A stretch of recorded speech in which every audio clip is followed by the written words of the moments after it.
we're going to continue reading from verse 13. And would someone like to volunteer just to read just verse 13, if possible? Any takers? Thank you, Catherine. Then I heard a voice from heaven saying to me, "Write, blessed are the dead who die in the Lord from now on. Yes, says the Spirit, that they may rest from their labors and their works follow them." Thank you, Catherine. So we have a voice from heaven, and St. Andrew, whose commentaries we've been looking at quite a bit, says that the voice, if you notice something, the voice doesn't bless everybody. It only blesses those who mortify the flesh and they die for the Lord and they suffer for Christ. And why? Because for these people, he says that a departure from the body is a true rest from their labors. Whereas for the unrighteous, they find no rest in death. It's just the opposite. And it's also a testimony of the value, and this is a side note that St. Andrew makes. He said, if you read carefully, they may rest from their labors and their works follow them. And so St. Andrew, it seems that he can't resist making the point, but he says that is evidence of the fact that we have to work out our own salvation, and works are part of our salvation. So the Protestant teaching that, I'm saved, that's it, you don't require works, he says, no. It's quite clear here. And their works, they rest from their labors and their works follow them. So, and in terms of blessed are the dead who die in the Lord from now on, it is specific to the time. So we're talking about those who are enduring through the hardships that we've been looking at, because of the intensity of the difficulties that they're going through. It's recognized that it's hard. It won't be an easy time for Christians to maintain their faith. So that's verse 13. Any questions about that?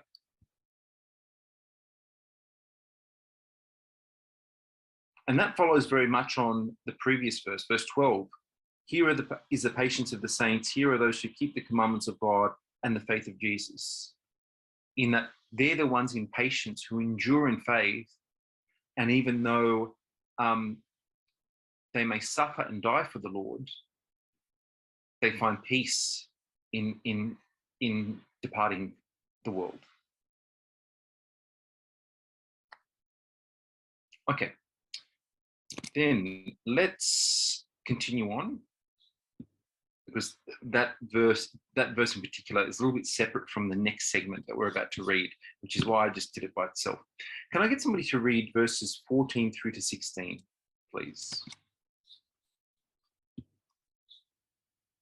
Chapter 14, verses 14 through to 16.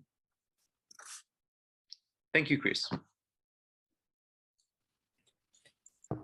Then I looked, and behold, a white cloud, and on the cloud sat one like the Son of Man, having on his head a golden crown, in his hand a sharp sickle. And another angel came out of the temple, crying with a loud voice to him who sat on the cloud, "Thrust in your sickle and reap, for the time has come for you to reap, for the harvest of the earth is ripe." So he who sat on the cloud thrust in his sickle on the earth, and the earth was reaped. Thank you, Chris. So here, let's start off with the one. It says, "Then I looked and behold a white cloud, and on the cloud sat the one like the Son of Man." So let's start with the one sitting on the cloud. And this is one of those, this is one of these things that we find in Revelation, that there is no, there was, in the commentaries that I read, there was no division on the fact that it is clearly Christ, especially as he goes by the title Son of Man, which has a particular meaning in the Old Testament context, because that was one of the references to the Messiah. So very clearly, it's Christ himself. But what's interesting is all the various commentaries on the cloud, which I wouldn't have thought was as controversial as it was, but there's a diversity of view on what the cloud is. So, but let me stop on this point about the one sitting on the cloud, Son of Man, Christ himself. And his golden crown signifies not only his authority over all that is visible and invisible, but it's gold, as it is so much more superior. His authority is so much more superior than all other authority, either in the heavens or on earth.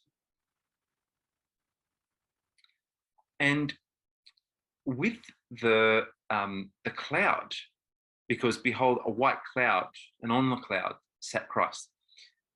Now, St. Andrew says the cloud here could mean a cloud of the type that took Christ into heaven during his ascension. If you remember that particular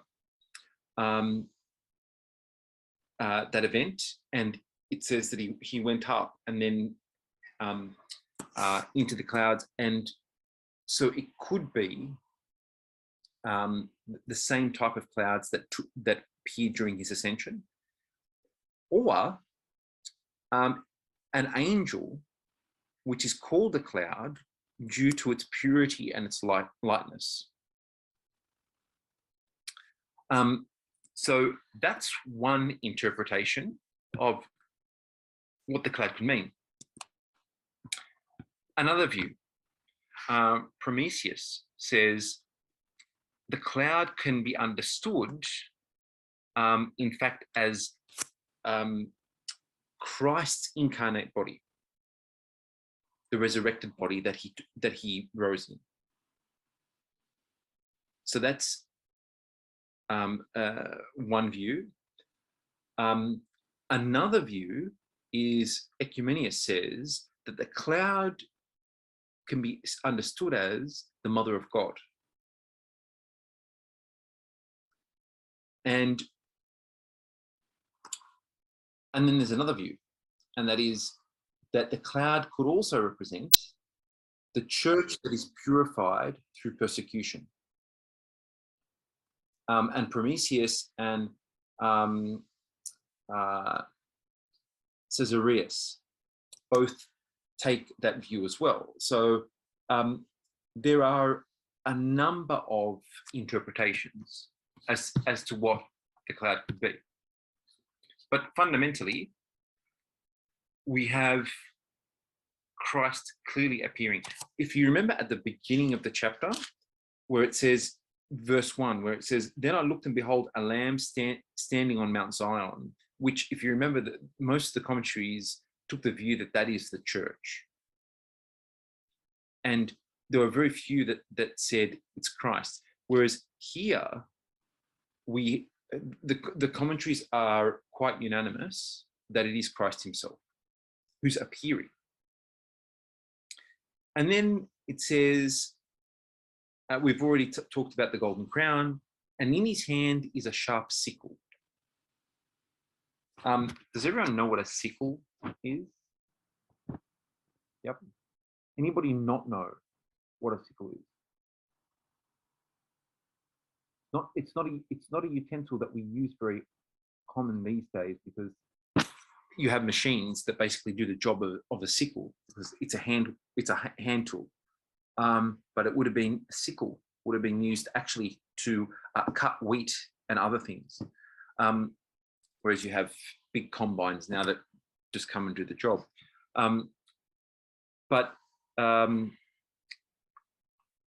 Now I'm going to show my age here, but there was many decades ago, there was an ad with the Grim Reaper, where the Grim Reaper appeared. And I can't remember if it was for smoking or something else.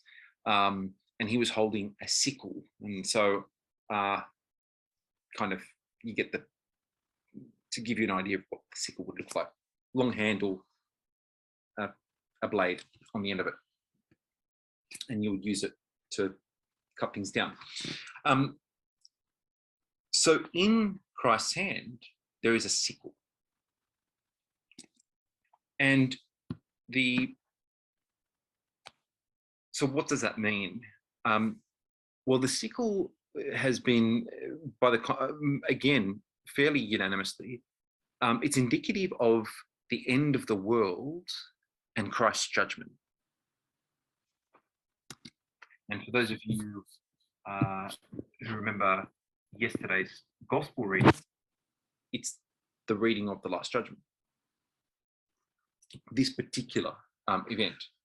And so he comes with a sickle. He comes to bring judgment. This is the time in which he will then divide, as we read yesterday, divide the goats from the lambs. He will examine people's deeds, and then one will go to everlasting life and rest, while the other goes to eternal suffering. And so he sits on the cloud. And then it says, verse 15, and another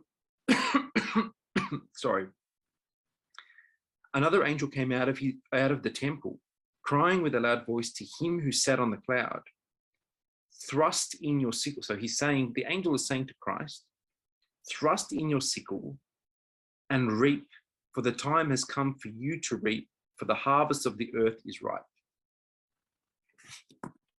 And so the harvest here is understood to represent the end of the world itself. The fact that the harvest is ripe indicates that the final time has come when the seed of piety will produce fruits, 30, 60, and 100, to be stored into the heavenly granaries.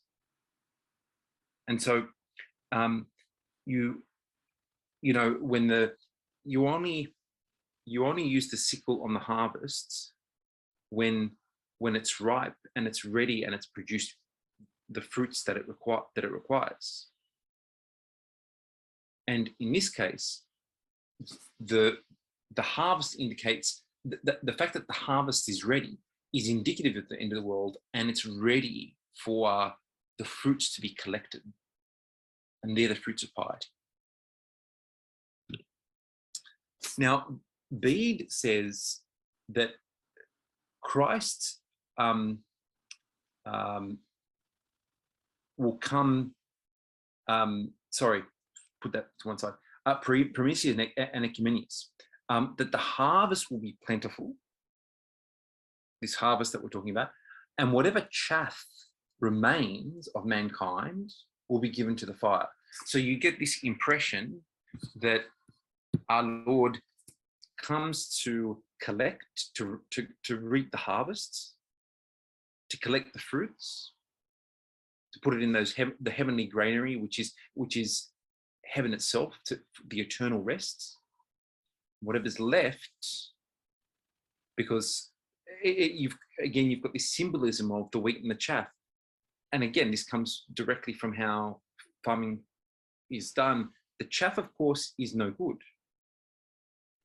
And the chaff gets, what happens to the chaff? It gets thrown into a fire. It gets destroyed. So whatever's left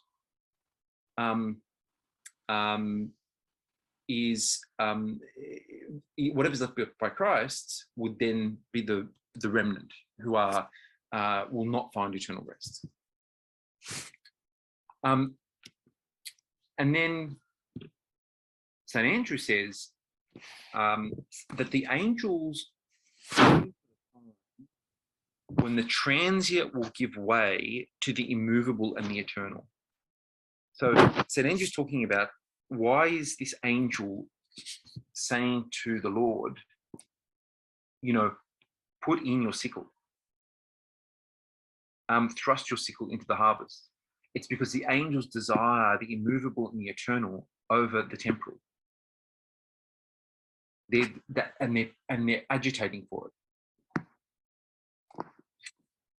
And so he who sat on the cloud, thrusting his sickle on the earth, and the earth was reaped. And so we have the Lord coming in and collecting the harvest and leaving the chaff to be burnt.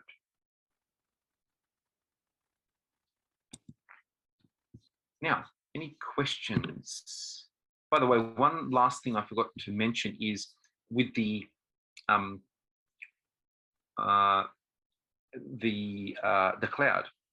that we read before. He sat on the cloud. Bede also agreed that Christ will come in with the risen body. And if you remember, the risen body, when our Lord appeared to his followers after his resurrection, they saw what? They saw the nail marks in his hands and his feet, and his right side open from the spear. And Bede says this is important. Why? Because so that the evil can recognize the one whom they pierced, so that there can be no confusion that this is Christ who was crucified and risen from the dead. And that comes back to what the cloud means, which, again, interestingly, occupied a lot of the commentators' time. So, yeah, any questions on? We've got some.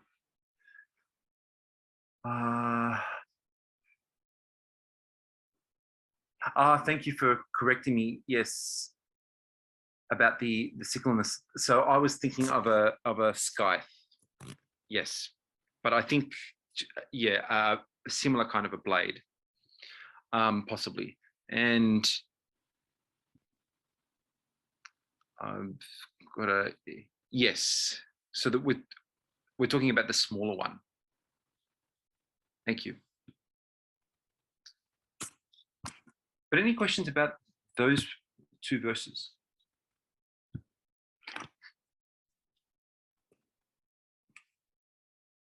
We are well and truly,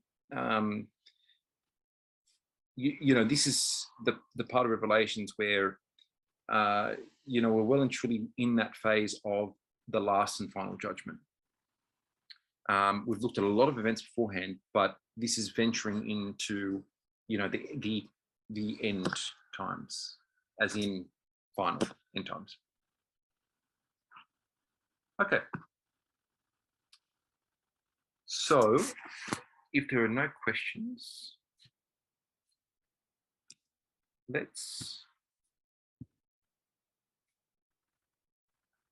can I get somebody to read verses 17 through to 20, please?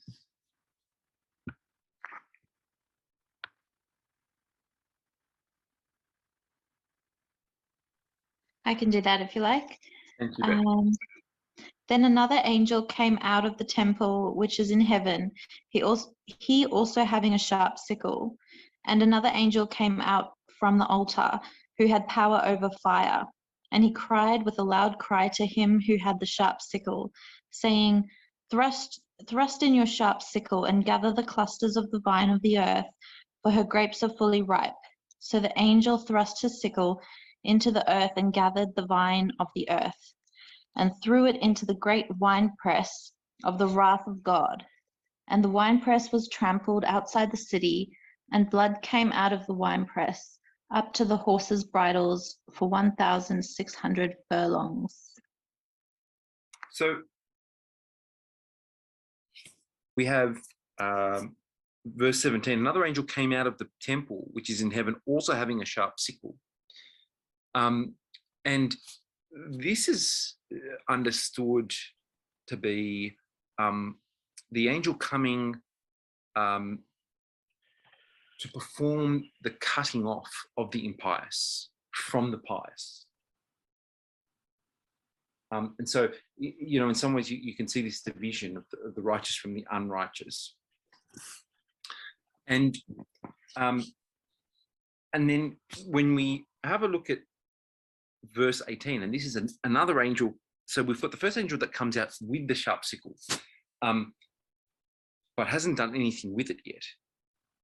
And then another angel comes out from the altar, who had power over fire, and he cried with a loud voice, saying to him, "Thrust in your sharp sickle." So verse 18, interestingly enough, shows that some of the angelic powers are placed in charge of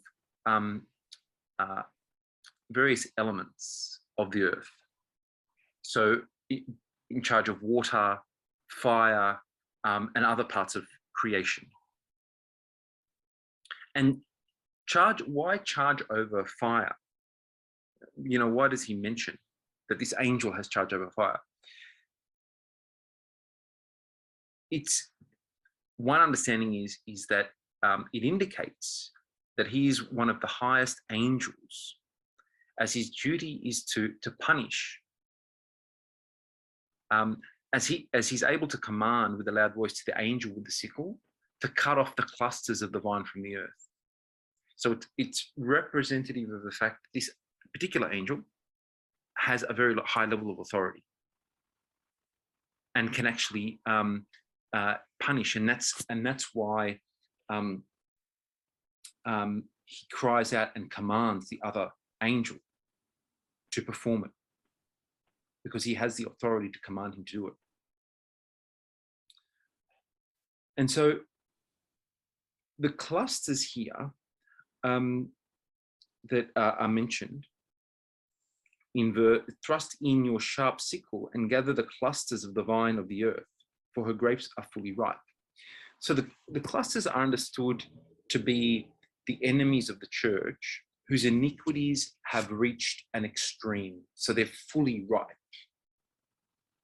They've reached a level of sinfulness, a level of evil that is extremely high, so that the measure of their crimes is overflowing. And this is possibly, you kind of get the impression it's very similar to how mankind was in the times of Noah. When, other than Noah and his family, it said God looked down, and what did he see? He saw that the iniquity of mankind, and it had risen to such a high level, which is not surprising, because Adam and Eve fall, and within one generation you have Cain killing his brother. So you see, that sin is growing, and so you have the grapes have, the cluster of the vine, being the cluster of grapes, has become ripe. They've reached an extreme level of evilness, and so it's the time to take action. And then and we're going to go back over these verses in a moment. 19 and 20, where it says here, so the angel thrust his sickle into the earth and gathered the vine of the earth and threw it into a great winepress of the wrath of God. And the winepress was trampled outside the city, and blood came out of the winepress up to the horse's bridle, 1,600 furlongs. Now, Archbishop Avedki says that this is a reference to the Mount of Olives outside of Jerusalem, and which held, as you can tell, because it was called the Mount of Olives, it had olive trees, and it also had grapes. But it also had presses to press the olives and the grapes. And so the abundance of grapes is indicated by the wine from the press reaching the horse's bridle. So again, he picks up on the theme of, you know, their extreme sins, and he's saying, look, this is, in that time they would have understood this reference to be to the Mount of Olives because it was geographically significant. And so the grapes, the abundance of the grapes, is indicative of the fact, to give you some idea of just how sinful the people had become. You know, he uses this symbolism of you know, they press the wine, and the wine reaches the horse's bridle. And again, it's a little bit like Diocletian, you know, saying he was going to continue, or something along these lines, paraphrase very badly, but that he desired to continue to kill Christians until their blood reached the knee of his horse. Now, the imagery here is used to express that the defeat of the enemies of God will be so terrible that their blood will flow as if in rivers. And that, which indicates also not just the level of iniquity, but just how much of mankind has deviated from the commands of God. And when we look at this number, 1,600 furlongs, that's understood as, so 1,600 is a definite number, but it's put in place, it's used in place of an indefinite one, and signifies the abundant field of battle. So it's not meant to be taken literally as 1,600 furlongs. It's just indicative of just how significant that the amount of you know, the amount of pressed, you know, the juice of the grapes would be. So again, it's really harping on about just how iniquitous the world has become by this point. Here, the evil can be considered, and there's this interpretation with the horse's bridle. Here, the evil can be considered as ferocious horses who will be taken by torches up to their bridles, restrained by torments, for they knew no bridling in their pleasures. So he's saying that the terrible things that they will experience will go up to their bridles. It'll be very extreme, and because when they were living on earth, they were living according to their own desires and their own pleasures, and they weren't restrained by bridling. So, you know, bridles are used to, control a horse. It goes in the mouth, and it helps to control the horse and bring it under control. And so in this case, they wouldn't accept the commands of God. They wouldn't accept, being led by the word of God. And so they will then experience, the wrath of God up to their bridles, because they refuse to be controlled. Then, now the number 1,600. It's actually broken up. The commentaries break this number up and into 1,000 and 600. So 1,000.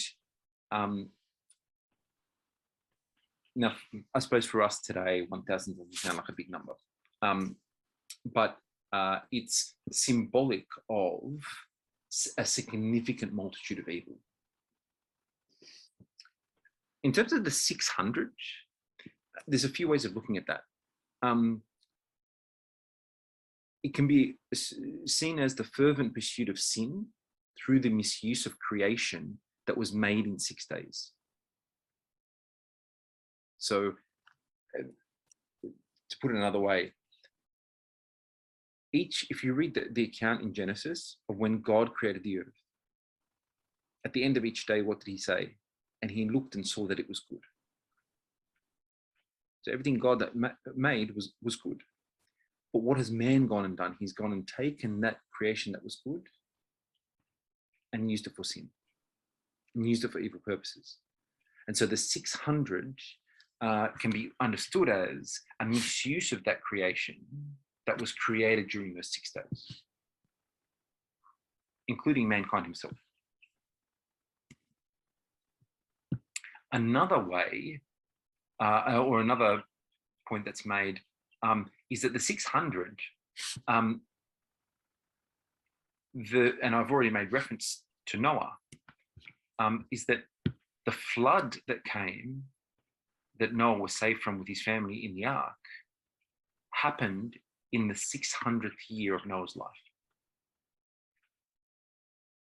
So that 600 can also be understood as an end of those things occurring in the world.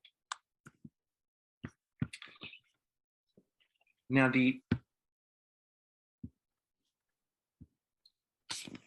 Caesarius says that at the consummation, Christ will reap a harvest in his church, which is both his field and his vineyard.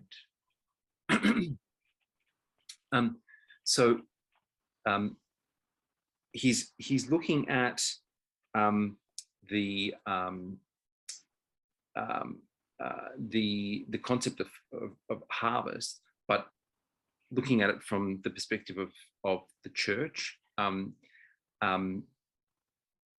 the reference to the vineyard, the grapes, the things that will provide fruit. And Ecumenius and Andrew say that Christ will be assisted by angels who will cut off the most wicked, and once their sins are complete, these will receive a punishment in place of the devil and his demons. These people will be so evil that they are not given an opportunity for defense, but receive immediate banishment. And Prometheus says that that the blood of the saints will be required from the devil and his demons who fought against the holy ones. And if you remember earlier in Revelations, we read, where the martyrs who are under the altar are saying, to God, when will you avenge us? When will you bring justice? And so that's so when we look at this concept of pressing the vine, the clusters, and all of this blood. It's Prometheus is trying to say that the Lord is requiring the blood that was shed by the saints from the devil himself. And Ecumenius says that the angels assisting Christ will wreak such vengeance that they will be said to be soaked in blood, which is very interesting imagery. And Bede and Prometheus say that the judgment to come will destroy all that is useless and vain, but it will preserve the incorruptible.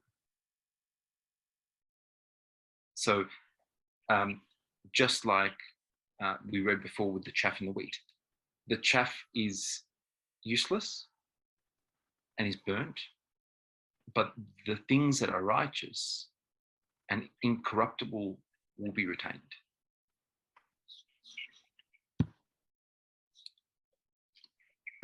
And the last thing to point out is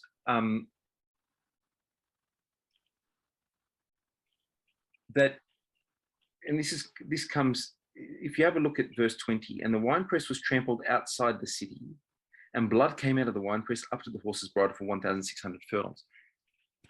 The last point that's made is that there is such a great gulf between the sinful and the righteous that this torment and suffering that we've read about for the unrighteous will not occur in the church or in the heavenly Jerusalem. It's because it specifically says it's trampled on outside the city.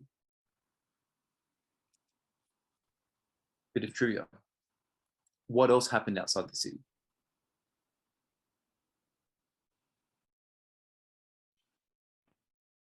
Christ's crucifixion. And so you have this concept that this torment and suffering will not occur in the church because, outside the city, depicting outside of the, so it's the city is the church, so it'll happen outside of the city itself, or the heavenly Jerusalem, as can also be understood by it. But that the saints will not be spoiled by the punishment of the unjust. So this will in no way affect the righteous. They will observe these events, but they will not be affected by it. Just as it will not occur in the church, but it will occur outside of the church.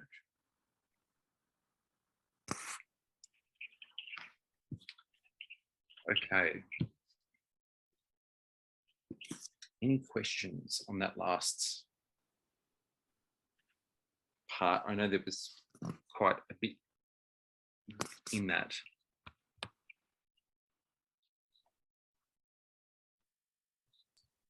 Father Stephen, I have a question, if that's okay. Sorry, it took a while to get it up. So like with the imagery of the harvest, like I'm pretty sure like Christ, when he was on earth, he said that when the final coming is there, it's going to be like the judgment, where like he uses the vine dresser parable, where like, and he uses the branches that don't bear fruit will be thrown into the fire, all that kind of imagery. And here in this one, it's got grains and it's got grapes as well. But in this one, like, I know this is just a vision, and Christ was speaking in parables and imagery as well. So they don't necessarily match up, but I do like the fact that it's still like the grape kind of imagery has come through, maintained, but they've like harvested the fruit rather than thrown the branches into the fire. That's not so much a question, just it's a more like of a statement. Yep. Yeah, and like, I don't know, it doesn't perfectly align, which makes me go, oh, it's so close. But I also respect to the book. It's okay. And look, there's many ways of there's many ways of trying to explain God's final judgment. And it's interesting that in this case, as you point out, it's not, because the cluster of grapes is specifically in regard to the unrighteous. There's no reference at all that it's a reference. Why? Because they're thrown into the great winepress of the wrath of God. But it's really trying to emphasize this kind of symbolism of, like, I suppose it's trying to explain just the torments, the terrible torments that they will be pressed like grapes in a wine press. And that, think about making wine, you then get all this wine, this juice from the grapes that runs, and that it'll just pour like a river. So again, I think, it's, as the commentators point out, I suppose it's trying to explain in the most graphic terms just how much evil has conquered the earth by this point. Because you've got to remember, we've got people who've been worshipping the beast, and it's just, and many have fallen away, but now their sins have increased even further, possibly as a result of the worship of the beast, I would expect. And so you've got, like this concept of, right at the end, the horse, the blood came out of the wine. Interestingly enough, look at what comes out of the wine press. It's not wine. It's not juice. It's blood. And it comes up to the horse's bridle. And again, that symbolism, it's not, for example, the horse's hoof, which is quite low. We're talking the bridle, like the head of the mouth of the horse. Horses are big animals. How many grapes do you have to press to achieve that? So again, I think it's really trying to express just how bad a state the world is in by the time of the final judgment. But yeah, it's a good point. But there's a lot of, sheep from goats, and branches, chaff from wheat. Many ways of expressing it, but this could be the most expressive that we find in terms of language. Even that whole concept of when I was reading in the commentary, being soaked in the blood, the angels being soaked in the blood is very interesting. It is truly meet to bless thee, O Theotokos, ever blessed and most blameless and mother of our God, more honorable than the cherubim and beyond compare, more glorious than the seraphim, who without corruption gave us birth to God the Word, the very Theotokos thee do we magnify. Thank you, everybody. Nice to see you all, and have a blessed week. And we hope to see you at services on the weekend. God bless. Thank you, Father.